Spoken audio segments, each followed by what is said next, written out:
free career counseling available through the Cuyahoga County Libraries. Last I knew, Maple Heights was doing a lot of that work. I understand it's expanding.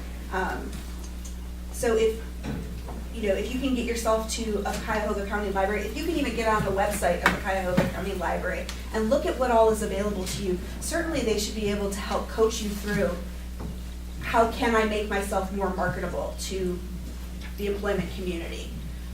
So I don't know if that's helpful or not, but I do offer it up as a resource. Next question. I worked at Kent State for a few years, and I spoke with students who worked in the library where I worked, and many of them had internship experiences. I would say more than half felt that the university did not adequately monitor the quality of the internship experience. And so that while it looked good on the transcript, and perhaps some employer was impressed, but the students told me they were really wondering what exactly they were taking away from this experience other than the fact that they had it. Now, I just want to finish by saying that when I started working at Kent State, 70% of our budget came from the state. When I left, 19% did. So the umbilical cord between the university and private employers with private interests was built and strengthened, and I guess that's good. But universities, or at least the university that I worked at, was reluctant to monitor the internship too closely because they didn't want the private employer, who also was a donor, to say, well, you know, you're asking too many, you're making too many requirements. We'll go to some other school and set up an internship. So I think it's an industry that, while it's beneficial, needs some scrutiny.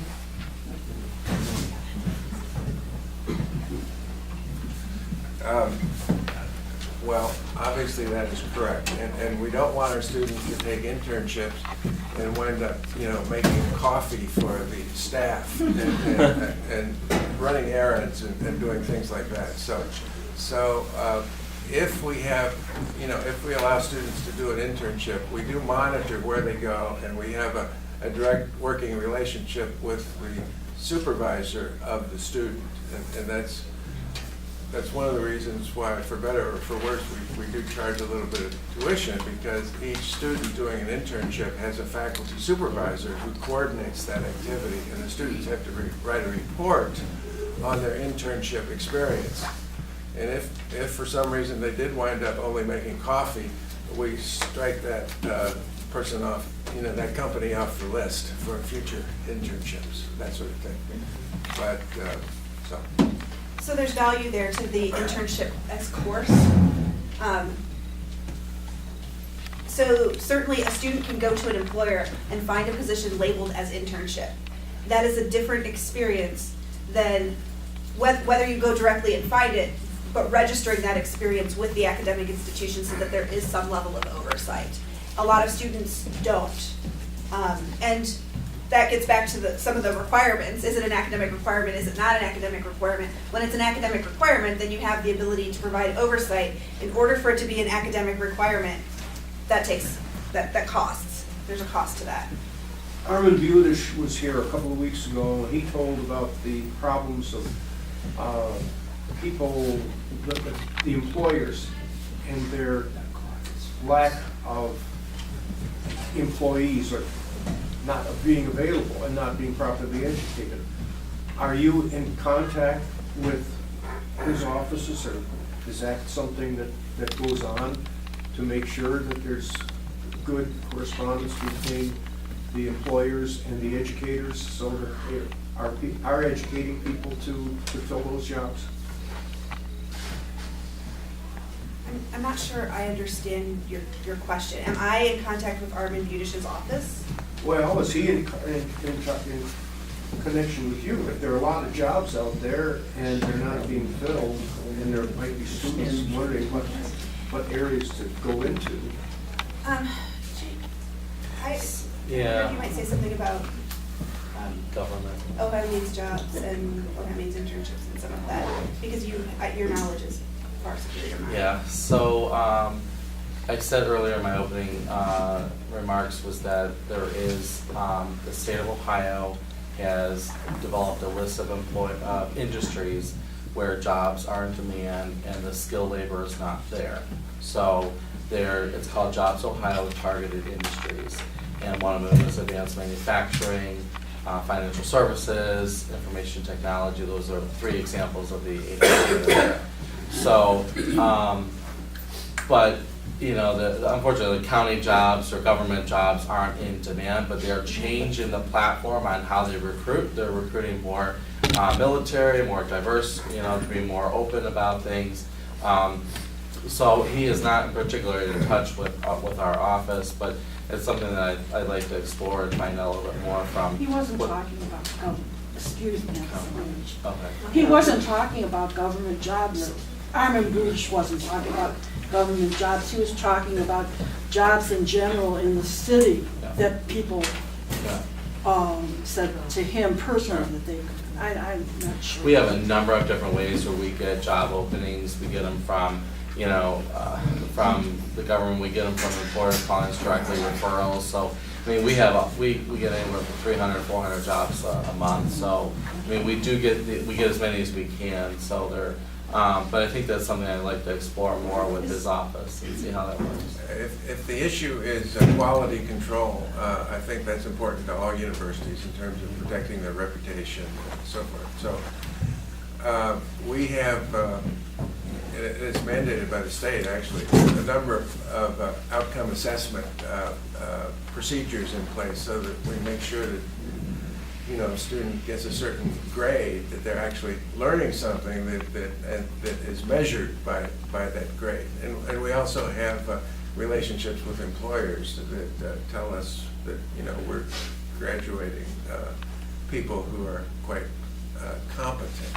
And the CSU graduate is actually pretty well respected out in the labor market because so many of our graduates are first generation college students. And they have a little extra motivation to do well in their position, and they value their degree, and many of them are quite high achievers. So. Good. I'll tell you what, we have time for one more question. I have a 9th grader, so I have a couple of concerns when I think also about the cost of education. One is he's very busy between school and activities and sports, and I don't see in the next 4 years he's going to really be exposed to much real world experience. And I know that he's going to have to decide soon after going to college what he intends on concentrating in. And some programs, like honors programs, he might have to decide early, even before he goes. And so I feel like that's a big decision when you have no real world experience. So I have a hard time, and even summers, if we go for a few weeks, he can't get a job if he's not going to be there the entire summer.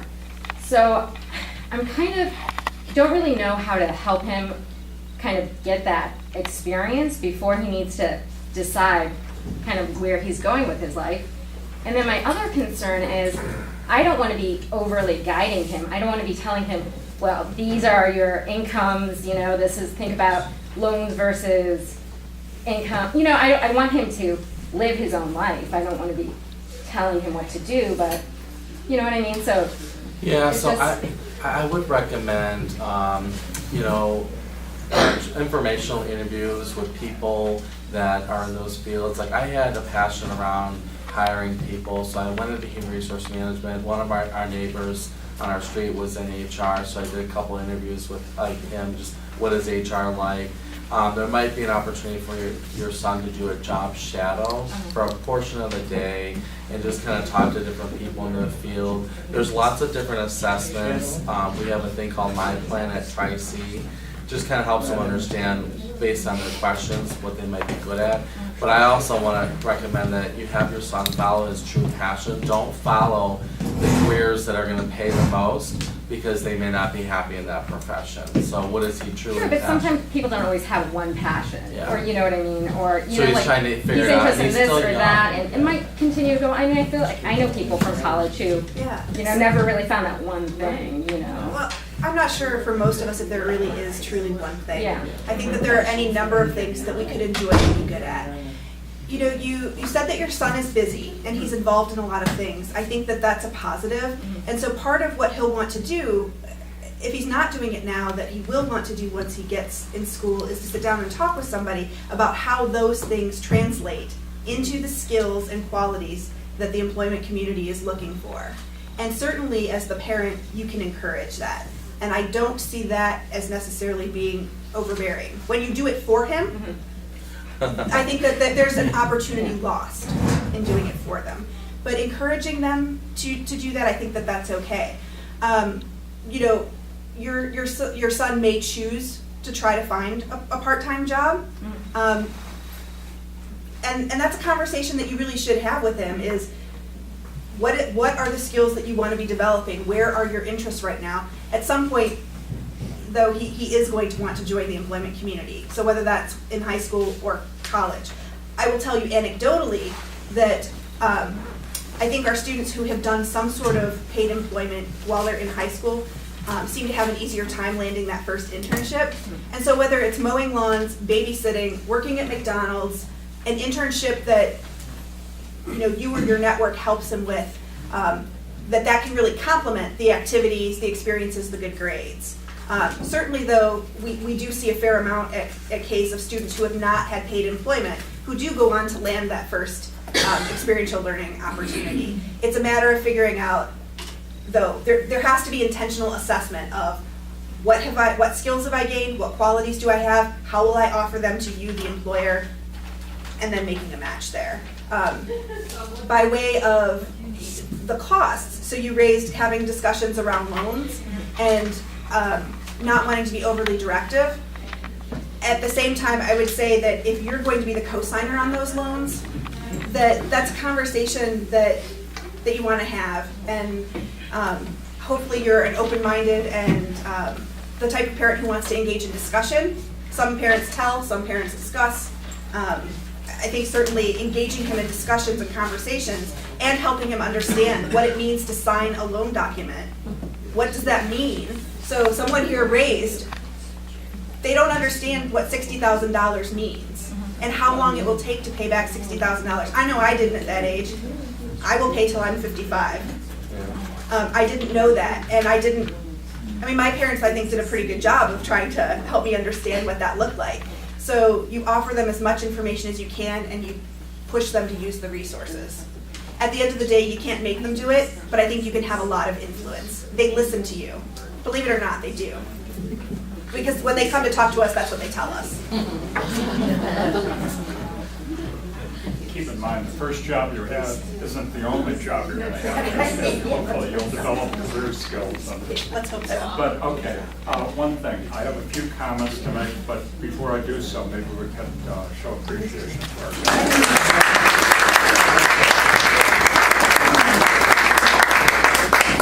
Okay, I was just advised we're not being kicked out of here. So maybe if you wanted to speak to the speakers one-on-one, there's an opportunity. One thing I would like to say is in 3 weeks, we have an upcoming forum that this is really important because it ties in with what we're talking about here. And it's called The Demise of the 9-to-5 Work Job. And it's being presented by Case Western Reserve Assistant Professor of Economics, Jenny Hawkins. And the point is this: part-time, temporary, and freelance work account for about 1/3 of U.S. jobs today. Part-time, temporary. As you know, you're not going to get paid as much, you're not going to have the benefits that you would expect. But anyways, companies like Uber provide limited work hours and flexibility, but often lack benefits, overtime or retirement. So I encourage you to go. That's on February 21st. You might want to mark it on the calendar. And for those who would like to go to the service, I have to comment on this. Sally Katovich, who is Sally Katovich? Well, she is the parish minister of First Universalist Church in Rochester. She came visiting here. She was ordained at this church. She was, in the past, she was a Kellum intern for the summer. So if you have a chance, you may want to meet her, and if you remember her, you can greet her. Okay, thank you again. Thank you. Thank you.